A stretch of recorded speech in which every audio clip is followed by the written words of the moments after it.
All right. Well, welcome. Welcome to Planning Your Career. Looks like we have a wonderful group and a small group, which is great. And I know two of you. I know.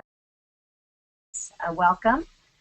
And so what I think we'll do today with Julian Cox, the founding curator of photography at San Francisco, and Elizabeth Easton, who, as you know, is our leader of the CCL, as well as the founder of really the first president of the AAMC. We thought that maybe the best, with this small group, the best thing would be to get right into the kinds of questions that you might have, because I hope that with this very intimate environment that we've created with webinar, that today we'll be able to, by the end of the hour, you will feel like you've had some of your important questions that you have. For those of you who want to change direction, for those of you who want to grow in the institution that you're in, for those of you who just need some practical advice, that you will have answers to those, or you will have names and numbers, or you will have suggestions on where to find your answers. So that is my goal for this webinar. And I'd like to just start out by saying I have been at the Art Institute for 30 years, which is so long, but I've worked for many different kinds of directors. I've been under different kinds of management, and as you can see, I'm still here, which simply means that I've managed my career the best possible within the institution that has recognized the need for my growth, so that I haven't had to stay in one position all the time. So what I would like to start out with, and I'll address this to Julian. Julian, what in your career, as having gone from England to America to different kinds of institutions, the Getty, the High Museum, and now the founding curator, which I'm assuming means you started the collection? Actually, no, there was a pre-existing collection, but I was the first person sort of assigned to specifically grow the photography component of our works on paper collection. Yeah. Okay.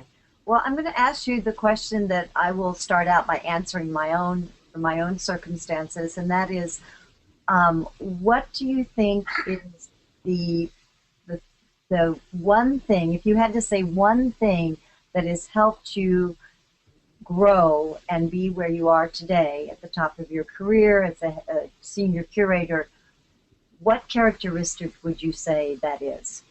And I'll start with myself, just to give you an idea. And I think for myself, it has been that I have recognized where something wasn't getting done and did it. Simple as that. You know, I would say for me, with my particular experience, things changed for me quite significantly when I moved from the Getty Museum to the High Museum of Art in Atlanta, because there was such a very different culture in that museum and a different kind of leadership that stimulated significant change in the way that I looked at not just my own expertise, photography, but the museum field in general. So, you know, much of that I would credit to Michael Shapiro, the director, museum, but not just Michael, but somehow the culture of the board there, even the community, and the way that infused my professional practice. So an interesting thing happened in that I felt that my view of the field and how I might be involved in it was infused as much from outside that institution as it was from within. It was an interesting process for me in that regard. So I guess what I felt like I learned there was a more open, slightly more entrepreneurial approach to solving different kinds of problems that I might be dealing with in the workplace, whether they be of a curatorial nature or whether they be of a sort of more of a professional / management nature. I think I picked up good skills during that 5-year period that I was in Atlanta. Okay. And Buffy, what would you think was, you made this huge change in your life. What was the quality, or what characteristic did you bring to the table that allowed you to make this change from curatorial to taking on leadership? Well, You just said. I don't know what kind of an example I can provide myself to anybody, but I think that out of the frustrations of my curatorial career, I was encouraged to get very involved in the professional organization in the AAMC, because I thought that was a platform where we were much more rabble-rousing, I think, in the early days, don't you think? I mean, we were, really do you remember, Gloria, I saw you at the Met, we all got on airplanes and everything to just discuss the state of the field and what we could do, and that gave birth to a lot of things. One, talking to people who were not curators. I think you get a lot of good advice from other kinds of people, and I think in founding the CCL, one thing I've done is even go outside the museum, because I don't think museums necessarily are that well run or provide a lot of examples for good leadership, and yet those examples abound in other kinds of organizations all over the country. So I think that what I've done is try to find good examples of whatever I was curious about, wherever they are, and they tend not often to be in museums. But asking advice of people, everybody is delighted, I have found, to give advice. And so I think that if you feel frustrated and you feel like either you want to do your own job better, you want to move to a new job, you feel the urge for a little bit of change, asking advice of other people will give you good strategies that your boss might not, and the boss of your boss might not, but that other people can. Anyway, that's the beginning. I could not agree with you more, and I think that that's something to always bear in mind, that museums are peculiarly weird, and we're insular, and we have our own culture that we perpetuate. And every now and then you want a reality check, and the reality check can't come from within. It needs to, just solid, logical, logistical management advice. I think that is the best thing that the CCL has given us, is a breath of fresh air, and I guess the just so sort of ability to ask outside, but to feel comfortable doing that as well. That's really important. So before we open it up for question, because I really feel that the questions are going to be where the conversation takes place, but just to get one more question out there to you two is, if you, now that you are in position to hire and make careers and help careers, what is the characteristic that you value in younger curators who are coming up? What is that characteristic? Obviously, everyone's talented and they know their field, but what is it that really helps a young or a mid-career level curator move in a good direction to keep growing? Julian, I'm sorry, that was badly put, but I'm sorry. You're English, you'll be able to make sense of it. Yeah, I can jump in with that. I mean, increasingly, well, I should just say, in my role here, Gloria, I'm involved in the hiring of colleagues, not just within the curatorial realm, but also in conservation. And most recently, one of the most significant appointments we've made is for a librarian for the Fine Arts Museums. And this was a very important appointment for us, and I was involved in that search, and I'm actually managing that new member of staff here. And I have found that in my work, I've actually been more energized and, in an interesting way, at least for me, informed by my conversations with colleagues that are sort of beyond the curatorial structure.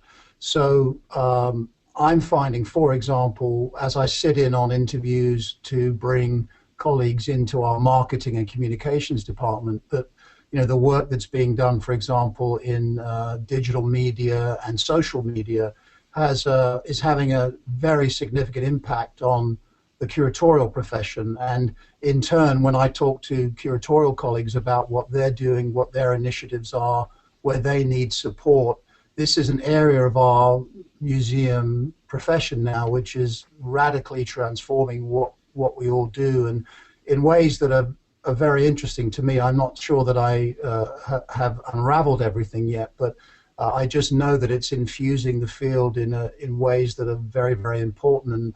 And as we are bringing in more junior curators, this becomes an absolutely essential part of their approach to how they're going to work in a major museum. In other words, how do they weave social media, digital media, other kinds of audience engagement into their approach as a curator? So I feel that the field is transforming itself in a really interesting way, and this is why organizations like AAMC are so important, because through the annual conference and then the webinars and the other professional development opportunities that are offered, it allows me and my peer colleagues to stay more in touch with what's happening, and to make sure that that we're all informed and engaged and can develop our own skills accordingly, because otherwise we'll be left behind. Yes. And I'm going to rephrase the question, Buffy, for you, because you're sitting in on every class of the CCL, and you've had, I don't know, 10 or 11, 10 classes, I don't know. And from them, you see who goes on to do what, and you know those who take on, huge new responsibilities. And so from that corpus, what do you see as one of the characteristics that seems to be the characteristic of success for curators? Well, even it's funny, when you were talking, I was thinking, okay, who gets into the CCL?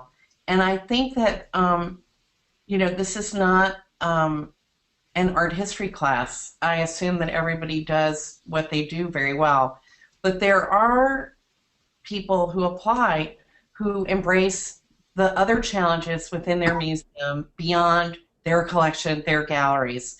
And those are the people who I am the most interested in. Or there's somebody who, founded a public school in her neighborhood, or, did something.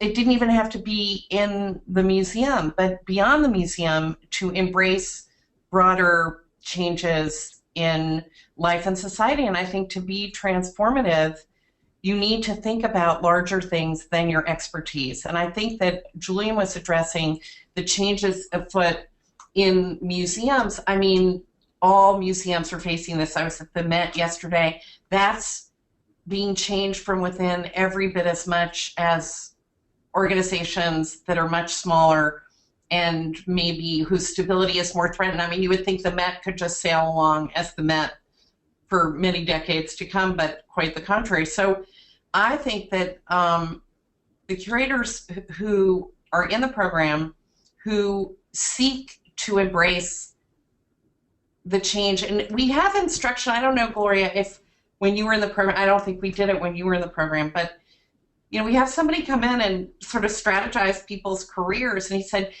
instead of like what your boss can do for you, what can you do for your boss, and what is your boss thinking about your boss's boss?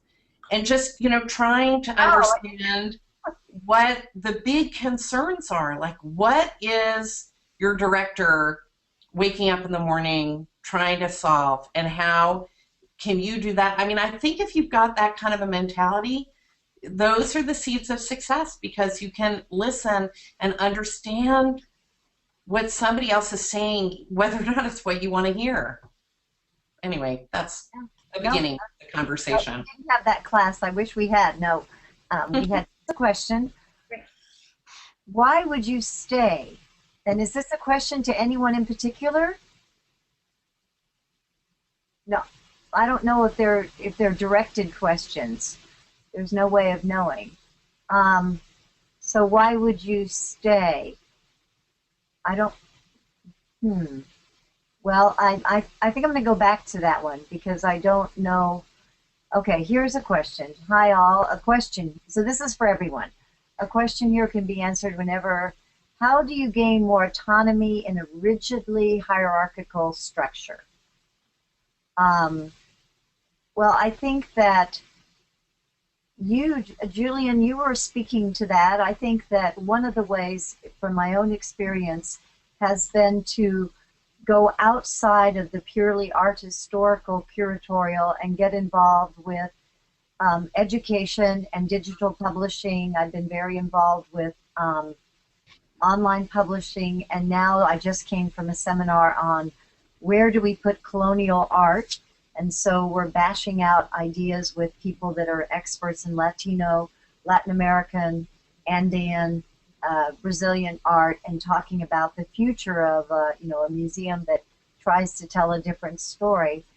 So I think I'm on a lot of committees, and that has actually helped me get recognition outside of my own department, that I get invited to the table in interesting ways, and I'm growing in that respect. But that's my situation.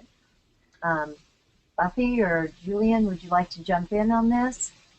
Sure. I would just say I think you can achieve some autonomy or greater autonomy just essentially through relationship building of all kinds. And I think even if you have a feeling or a sense of claustrophobia or limitations within your institution, if you're smart and positive about it, you can still find good alliances within the institution that will help you do what you need to do better and more effectively. So that's the first thing. And then I thoroughly agree with you, Gloria, that you must follow your passion, maybe outside the institutional structure, and let those relationships, that sort of infusion of energy, keep you moving and keep you active. And I'm a firm believer in the concept of following your instincts in that situation. I mean, keep doing things that you're excited about and that give you energy, and they will translate into success. They will translate into greater opportunity for you, either within your present place of employment or elsewhere as you move further into the world. Because the best thing about relationship building is that it is going to increase your network, and it will allow more people to know who you are and what you're about, and that makes you more attractive and more, frankly, more employable in the longer term. And when I say that, you can still stay in the same place, but you can be employable in a different kind of way within that institution or within that community. Well, Buffy, do you want to add to that? I was going to say, in a hierarchical environment, often there are metrics that people evaluate for movement up the ladder if it's really strictly hierarchical. So you could sort of inquire what those things are.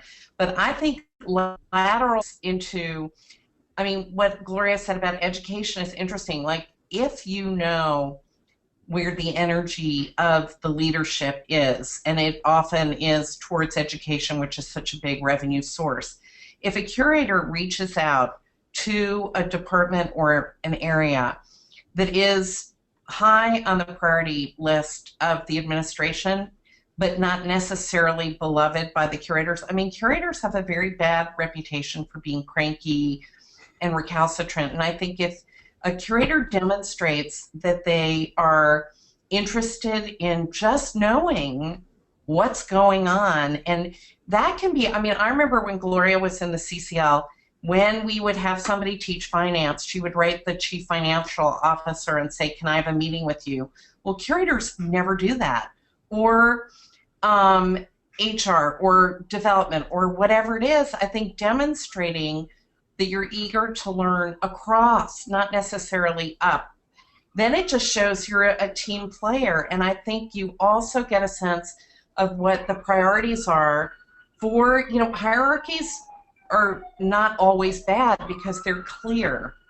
And so then it helps you to understand a structure and how it works. And I think, that's something to consider. Yeah, I'll just add to that, by going around, and after CCL, I really did make a concerted effort to talk to all of the admin, different, all the different spokes in the wheel. And I am not at the director doesn't come to me every day and have a conversation, but it was wonderful because putting it all together, I felt more that I was at the table, that I knew what other people were facing and I sort of pieced together what was going on in our museum in a way that I didn't have before just from a curatorial role. And that has helped me to get invited back to meetings when there are multiple voices, because they see me as a collaborator, as someone that doesn't immediately jump into, I don't like to do that because it's against my curatorial beliefs or something like that. So in a way, it does help when you know the bigger picture. It helps a lot. I see that the question that I didn't understand is that it's a good question, and I'm going to address this to Buffy because it has to come to you. I'm wondering to anyone when one knows it's time to leave their museum after 18 years. Well, mine is not the typical story. I think, when it's just too bad and you can't anymore. I think in that hits you not in terms of what you're asked to do, because curators do everything 24 hours. I mean, there's nothing a curator won't do to help the institution, but when your moral fiber is just too compromised. And yet, I don't think you probably asked because you intend to go found a nonprofit and, all that stuff, but to go to another institution. And I think, for example, when you all travel to different institutions, I never did this, but I always thought maybe it would have been a good idea. It's not a bad thing to see the chief curator with a really interesting question about organizational whatever, or something that doesn't make it look like you're talking above your pay grade, but just that you're interested in the way things work in a different, I don't know what the two of you think about this. Of course you'd see your colleague, but in terms of, I guess I'm not answering the question about when you know it's time to leave. I think when you can't bear to wake up in the morning and you look in the mirror and you just say, I cannot believe I'm doing this.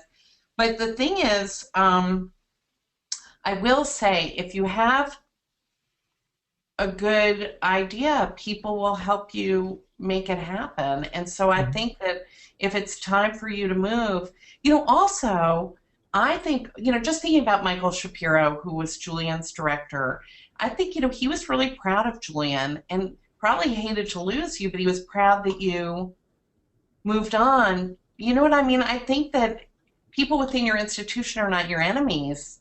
They're proud to see you evolve and develop. None of this probably answers the question. Maybe somebody else should address it. No, it's interesting. And Julian, you have had several times when you've left, and yeah. I was just going to say it is a tricky one because it's very different for each individual, of course, because there are lots of factors at play. Personal and family factors are probably the most important. But I would say that professionally speaking, when is it time to move on? Well, one answer to that may be, and this is personal for me, is really when it comes down to, from a curatorial perspective at least, being in a little bit formulaic in your work. And I have found that with myself. It's one of the reasons why I left Atlanta. I loved what I was doing there, and it didn't actually have much to do with Atlanta, and it had more to do with just sort of my reflections on my own growth in my career. But I realized that I wanted to try to expand my responsibilities and learn more directly from my peers in other curatorial areas, which is why I tried to extend and become a chief curator, which is what I also do here at the Fine Arts Museums. And so it was a sort of step up, but it was more about trying to diversify my knowledge base and go about the work of a curator, of being a curator, in a different kind of way. Photography remains my great passion, and I still do projects here, and I love doing them, but I now can't really think of just only being a photography curator, because I love learning from my colleagues in these other areas. So I think that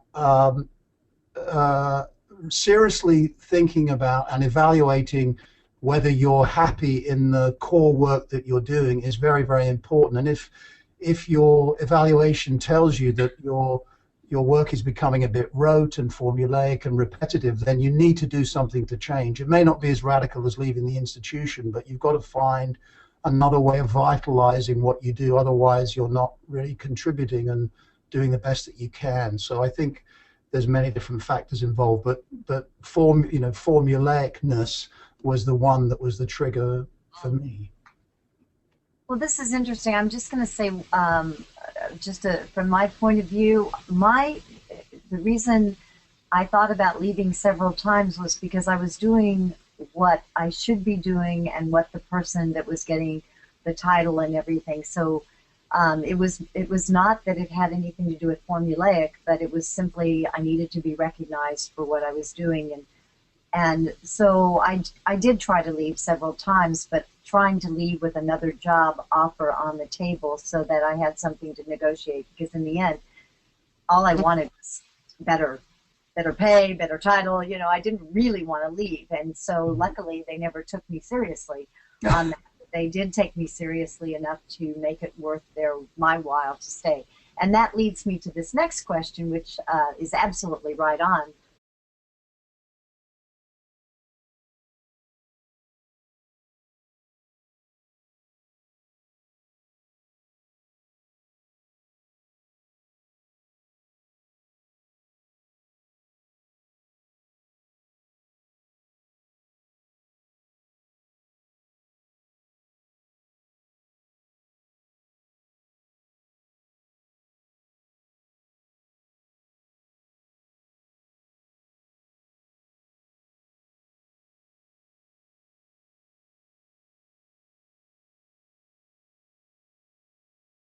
Regarding Buffy's answer, the metrics at our institution for advancement are relatively clear: raise money. But that role is generally limited to department heads. And that is a catch-22, because the more you have a title, the more you're out there and given the authority to ask for the money that makes it seem as if you're doing an exceptionally good job. So that is a problem. Julian, how would you like to speak to that? Well, I think this is interesting, because I don't know that, frankly, there's a director in the country who would have a problem with any curator walking up to their office and saying, I have a check for you, I've raised this money. So the question that you just heard, I think it was probably from Liz Siegel, was, it seemed to indicate a frustration around her not maybe be able to advance or be more involved in that process of fundraising. But I think that's where you have to force yourself to be creative within the structure and figure out a way where you can do that. If you feel that you have a flair for that or an instinct for that, then you've got to find a way to communicate that to your immediate supervisor and or other people in the hierarchy, in the food chain at your institution. And if you serve it up to them, if you serve something up to them, there's almost no way that you can turn away from that. I mean, that's how I've managed things with my own reports. If someone wants to do something, I will cross-question them about their reasoning. But if they're able to pull the rabbit out of the bag and serve it up, then they've done their job and then some, and you can't really deny that. You can't back away from it. So I think that you've got to be canny in that situation and try to find a way to make it work. And I don't mean to just be, this isn't just sort of happy clap talk. I think you've got to be really smart about it and find out how you can do it within that structure. Because I'll put a very good dollar on the table that if you are able to do it, you're not going to be reprimanded for it. You're only going to be supported and encouraged, and things are going to change and open up as a consequence. But I do think that it is rare the person who moves up the way Gloria has from, what was your first title, assistant curator? No, I was assistant to the curator 3 days a week. But I think that it's a more old-fashioned career description, and it tends to be also, dare I say, more the career of women who stay in the same place because they have children and the kids are in school, and it tends to be the careers of men that, you know, use the I mean, it really is easier to be recognized the more you move. I mean, I don't think you have to move a lot, but I just think that while people may appreciate your work inside an institution, when somebody appreciates it outside an institution at another institution, as Gloria said, then even in your own museum, they'll appreciate you more. But I do think that sense of movement often requires a move. It does. I do think so. More and more. One thing that I would add to the potential perception that it's hard to be around the people that could provide financial, or could get, to raise money with the right people and having the right authority, is that even on whatever level, and this is in my story at least, I've always had relationships with trustees of some sort, even if it was one or two through a small thing I did or through lectures or something, and that and I really found the one Texan in our group of trustees who went to UT Austin, and I went there, and so we did our little hook 'em horns together for many years, and she endowed my position. And I mean, it was simply having a sustained relationship with someone that could make a difference. And quite frankly, though, the senior curators, the director, they only have so much time. And some people require and want a lot more time. And it's one way, I mean, it may be a girly way in, but relationships can pay off, especially when they're tied to what you want to do with, you know, the financial means exhibition-wise. Is it appropriate to ask for a promotion? Well, I mean, in the institution where I work now, we have a performance evaluation system, a structure which we abide by quite carefully. It's annual, and I would like to think or hope that most museums do. I mean, Buffy may be able to say more about that, but that is one very obvious context in my institution for making a case for an increase in compensation or a change in title, that kind of thing. And you know, I'm involved in those conversations all the time with the curators and the heads of conservation department that report to me. If I'm not dealing directly with the requests that they have about themselves, I'm talking to them about people that they're managing themselves and the appropriate timing for advancement. But I think you have to document your performance very carefully, very assiduously, and you have to be in ongoing, you know, good dialogue and conversation with the person that you report to during the year. You can't just stroll into their office once a year and you know, put something like that down on the table. You have to sort of build it over time and make it clear through your performance that it's appropriate for you to be rewarded in the way that you're asking for. So I think it's it's good good documentation and good stewardship of your relationship with your supervisor. I mean, I hate the phrase, but it is sort of managing up is what they call it. But I think if you do that effectively, you've got a lot better chance of getting the advancement that you want and need. But also, I would follow from Julian by saying you can be proactive with that. When you have a review, if you don't have a review, ask for a review. And in your review, you can say, what would I need? What are you looking forward to in a person who would move up to the next stage? Because then you can say, I've delivered on X, Y, and Z, and I have now done what you have said. I mean, you know, it's not that you trap your boss, but I think it would challenge your boss to identify what those metrics or deliverables are for advancement. And then, and if this is a really important thing. If you aren't getting it, if you're not getting a review, if you're not getting advice about what they're looking forward to in advancement, then you ask for it.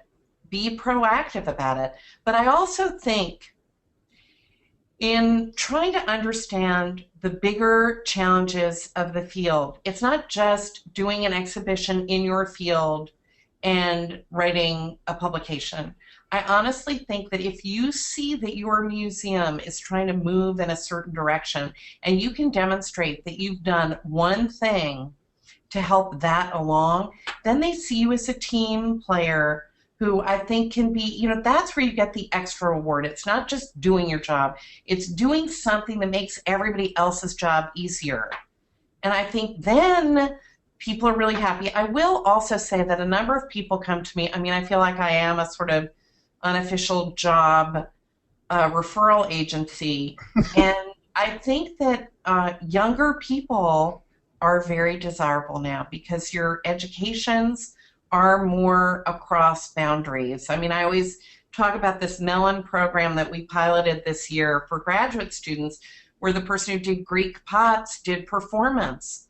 Well, I think those sort of silo-breaking curiosities on the part of younger people, you know, people like us, you know, that's just not the way we were educated. It's not the way we think necessarily about our field. And I think that the more you can do more things, the more that you can look to being part of a team that, you know, museums are so slow to change, but I think they are all engaged in it. And if you do their work for them, then you'll, you know, then I think it's not just doing your job well, but doing something different, something more, if that doesn't sound too Pollyanna-ish. No, I think you're right on the money with that, Buffy, and I go back to what I think I said earlier on, that some of the most interesting people that I interview now, not just in the curatorial departments, but in other areas of the museum, are individuals who have this broader background, and they can contribute in the area, of course, that they're applying for the position, but they also have tentacles that can reach elsewhere, and that adds great benefit to the larger institution. And so you've got to try to look out of your little narrow tunnel and be vitalized from other parts of the museum culture or the culture, because it will pay off. I really believe that. But youth helps. Everybody is fascinated, I think, by what young people are thinking. So I think that stands in your good stead. Yeah. But again, you can get advice from other people who may have access to knowledge, you know, or may have moved up, I mean, within the institution, but also just good advice from people who work even in the corporate world. I mean, there's always ways to find more information. And one of the things I think is helpful as I try to keep people, because of course that's the goal, is to make sure that everyone is moving in a direction that allows them to grow and to want to stay, is many times we ask a lot because somebody quit or someone is not, and other responsibilities get taken over, and and those things need to be documented. I mean, those things that are outside the job description, you know, you do them because you're a great employee and you know it needs to be done. But it really is important to remember that this is above and beyond, and to remind. I've just, you know, had this instance, reminds someone, and that helps your boss or whoever you report to have more ammunition for requesting the raise or the job title change. And I think all of that, it is important to keep a record of everything you do per year, so that when it comes down to doing your job performance review, you're not suddenly have to thinking everything you've done in a short notice. Do you do that, Gloria? Do you do that? Do you keep a little notebook with? I do, and I still do that. And but it's also because because also I have no memory. But yeah, I do. And it's just recently that I was able to get someone promoted because they pointed out to me that, you know, they took on this and this and this, and it was like, you're right, you know. And somehow at the time I didn't really pay attention to it, but when it was brought to my attention, it seemed like that was ammunition. I think just one small thing to add. I mean, Buffy was exactly right. You know, you should, if you're not going to get the promotion or the advancement there and then, you need to ask your supervisor, what is it that you need from me so you can get to that position. I think you should also be aggressive and assertive in asking for professional development opportunities. You know, do research about those yourself and figure out what it is that you could do that would help you get, you know, across the bridge, so to speak, with that goal that you have. And just one other thing I would say in relationship to that. That was very useful for me. You know, I haven't had the privilege of being, you know, going to the CCL program or the Getty's Museum Leadership Institute, but I did go when I was in Atlanta to the Center for Creative Leadership, which is in Greensboro, North Carolina. They offer a lot of programs there. I went on a 3-day, relatively sort of starters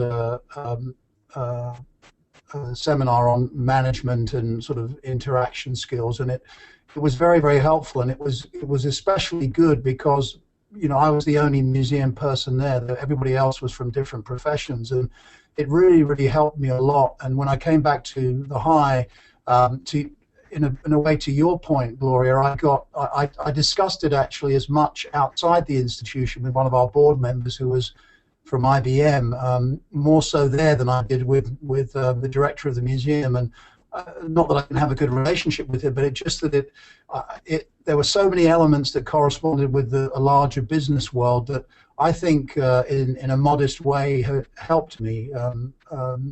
And that's almost 10 years ago now that I did that course. And so you have to be constantly looking for identifying different ways that you can advance. If you feel that you're not getting anywhere, you just have to stick with it and try to find you know, different ways to keep moving.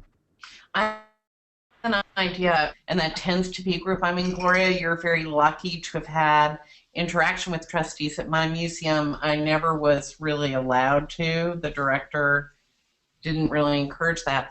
But all trustees think that curators need public speaking skills. They all think they're boring and they go on too long. And just to incentivize bringing a public speaking coach for everybody. I mean, you know, doing something for yourself and going into a professional development thing. But if you can bring something into your institution to help everybody, which everybody acknowledges is a total loser situation, and to help improve it, I think everybody would recognize that you have improved everybody's life. And those things aren't necessarily that much money. And you often will get a trustee to pay for it because they sit in acquisitions meetings and think, why don't these curators speak more entertainingly? And I'm just saying, you improve your life, but you can improve other people's lives. And then the perception is that you were the generator of the improvement. And that is quite apart from, you know, writing a good article, which the trustees are not going to necessarily read or grade. What do you think? Never. I think you're absolutely right, and this is perfect. This is like perfect segue. Okay, so We did have a public speaker coach. I mean, Douglas, being a curator, recognized that we all needed help and brought in someone, and it was very expensive because we're not getting her back right away. But anyway, this next question, I think it's very important, but it fits in, and I have an answer. She's saying that she is like me in here because she has a family. She doesn't really want to leave. She's been here a certain amount of time. It is going to be hard for her to make any major moves, and so what's the concrete advice we can give her? You just became president of the Curatorial Forum at the Art Institute, and here is the perfect, just went a week ago. So this is a perfect opportunity for you to do some of the things that Buffy is talking about, is to help the museum by helping the curators grow and be better at what we do. And you're now the leader of all of the curators, and that's a perfect position to be in, to be recognized outside of your department. Yeah, it's a good opportunity to bring in trustees to talk to the group, or using that as a platform. Yeah. I mean, that's what I did with the AAMC. I mean, I went and talked to Emily Rafferty, who was the president of the Met. I didn't work at the Met, but under the, auspices of the AAMC, I kind of had a platform to ask somebody for an appointment with a question. And I think if you're the head of the famous Art Institute of Chicago Curators Forum, then you should use that opportunity to bring people who you would not ordinarily have access to in to talk to everybody. They'll all say yes. Do you think? Yeah. Yeah, I think so. And having a curatorial forum, if you don't have one, even if, well, Milwaukee's a huge museum, Cincinnati's huge, Worcester's huge, so you all have big museums. I think that has really helped. I think that has really helped all of us move into leadership positions as we rotate in and out of taking office, and also just to talk to one another. So that's something I would recommend. Okay, so now I wish everyone could speak back to us, because I know, one-sided, kind of creepy. Are you getting information that's helpful? I don't know. Yeah. Okay. Here's another one. You've encouraged a proactive approach to working with colleagues in other departments. Have you heard stories of someone's proactive nature causing friction because he or she appears to infringe on colleagues' territory? Well, you bet. Yeah, that's why. Yeah. Yeah. Julian? Yeah, I mean, we're all laughing because, yes, of course, we could spend all day with colourful anecdotes about people stepping on toes. But I think I happen to know an incredible sense of humour, and I'm sure that he can charm his way into any relationship. But I think you've got to do these things. You really have to, and I think you go about it the right way. You're smart, and you've thought it through a little bit. Don't just sort of step in clumsily. But if you think about what it is that your outcome might be, then you'll be fine. And I mean, Buffy said it a number of different ways. It's so important, this idea of creating alliances elsewhere in the institution. I mean, even coming back to this example of, well, how do you negotiate a promotion, or how do you negotiate an increase of salary or expanded responsibilities, etc. I think if you have a good relationship with people in HR, for example, you're better informed going into that conversation. You can almost use that. You can use it in a non-threatening way with your boss, with your supervisor. And I mean, if I'm sitting with one of my reports and I can tell they've done their homework, that impresses me. And I may not be able to give them the answer they want there and then, but it's duly noted. And then I can sort of try to be creative about a way of solving the problem or the need, if not there and then, over an agreed upon timetable. So, I don't think people should be scared off, you know, the sort of stories of folks getting upset. I think that you can make it happen if you go about it the right way, simply said. Okay. Here we go. When I approached my institution about all the work I was doing outside my job description, the museum simply rewrote my description to include the new responsibilities I have, as opposed to promoting me. Any suggestions on how to move forward? Well, I think you should get a new title. If they rewrite your job description, then a new title should go along with that. Of course, museums are so awful because, you know, they'll give you a new title and they won't pay you any more money. And that's where you need a competitive offer. Yeah. But it's also where having a little knowledge of HR and what kinds of responsibilities. I think that's a great idea. The grade level. I mean, I know it's simple. It's very formulaic down there. And if you're doing this and you're doing this, and you know, sometimes it's just they want to keep on the right. You know, they have their own exigencies for HR world, and they don't want someone to be underpaid or undertitled for the position that they hold. They can get in trouble. You know, I think you can always use the because I work a lot with HR in my position. Sort of, I manage 12 people directly, so I have to deal with them all the time, and it's been a fascinating part of my job these last few years here in San Francisco. And I think an important word to use if you're like in a situation where you're trying to negotiate for what you think is just and right is the word parity. And you want parity for people, you know, amongst the other colleagues within the institution, but also across the field. And so you can know what parity is if you've developed those relationships, if you've done your research both within the institution and across the field to know what the pay scale is, to know where you sit in the pay scale, and to sort of defend your rights. And you know, if you can't get, I mean, what Buffy said is, she said it almost in passing, but it is true, unfortunately. Sometimes museums will promote you without giving you the compensation, but I think you have to, that's where you have to ask yourself, well, what is most important for me? Do I need the extra 5,000 for my family, or is the title more important for me? If I don't have a family, then really I'll take the title and the money can come later. But I think if you show aggressiveness but also flexibility in that, at a certain point the administration can't, you know, back away from it anymore. They have to deal with it if you approach it the right way. Yeah, but I think, you know, there's a weird thing about money. I think people respect the people who they have to pay more money to.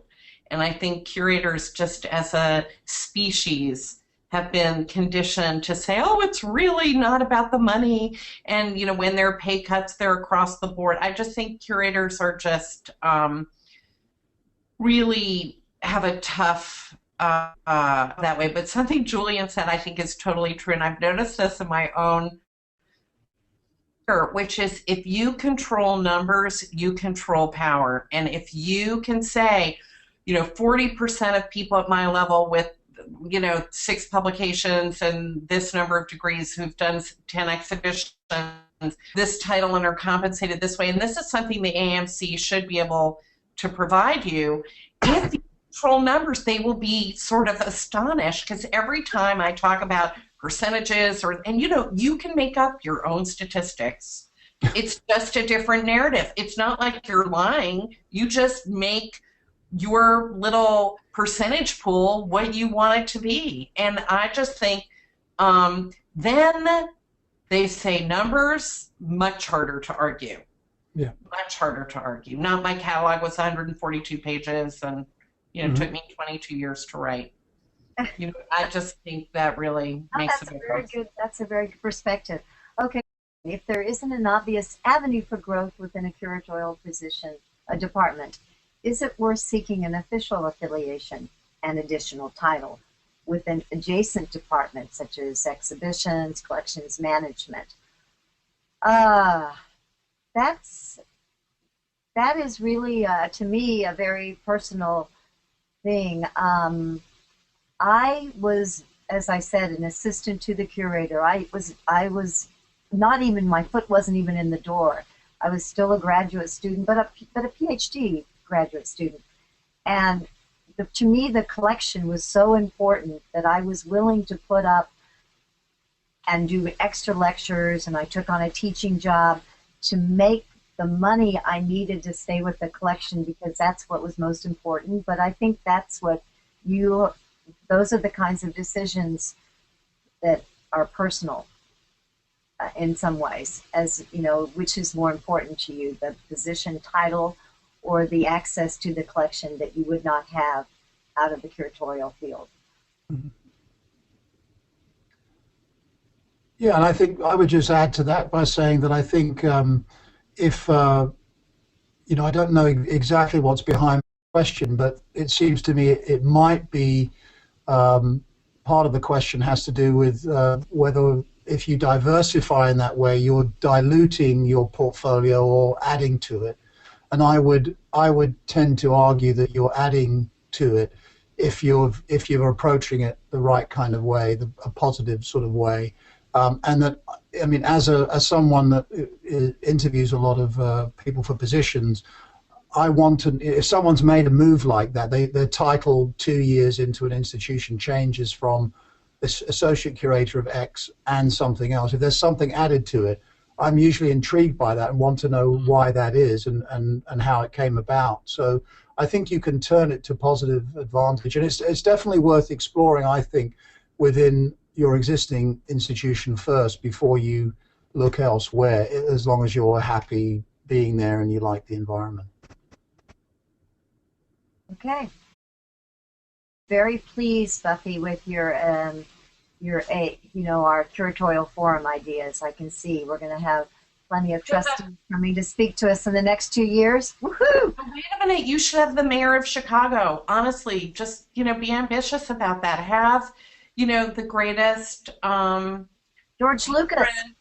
Yeah, have somebody who the museum would love to know better and invite them, because, you know, you're at this fantastic institution that's a landmark of the city and for which the city, you know, waves a banner of pride. So I think, you know, you're in a good position. I mean, in my own career, what I find is that I've been able to do a lot because I never ask for anything for myself. I ask on behalf of a group of people, and I think when you do that, people are just, they say, oh, I have to run and help these young curators, whatever it is, you know, people love to give advice. You know, somebody once told me, ask for money and you get advice, and ask for advice and you get money. It's just something that you can laugh about, but I do think advice, I'm telling you, everybody thinks they're touched when somebody comes to them for advice, and I think, you know, there are a lot of resources in Chicago where you could be very creative, and where the museum would be pretty darn happy if somebody walked through the door who they couldn't, you know, when you're not asking for money, you're just asking for inspiration. Yeah. Let me see if I think we're out of time. I think we're out of time. But that's actually, oh, he doesn't want to become a registrar, but he would like to learn a lot more about museum administration through department's knowledge. Oh, well, that's, yeah. It's a question of diluting or adding, and I think, Julian, you spoke to that. Yeah, it's an addition, or it's yeah. I think we're out of time, but that was a great way to end. Thank you, Gloria. Inspirational, so that's what we want to hear, and I hope it was practical. And of course, the 5 people who have just listened, you can certainly email me if you want to talk about anything in particular that we talked about, and I'm sure that Buffy and Julian feel the same, that this is, we're helping each other in this group. So Absolutely, absolutely. So I'm going to sign off. Bye. Bye, Gloria. You ran a very good panel. Bye. Thank you very much, Gloria. Thank you, Buffy. Bye-bye. Bye. Bye.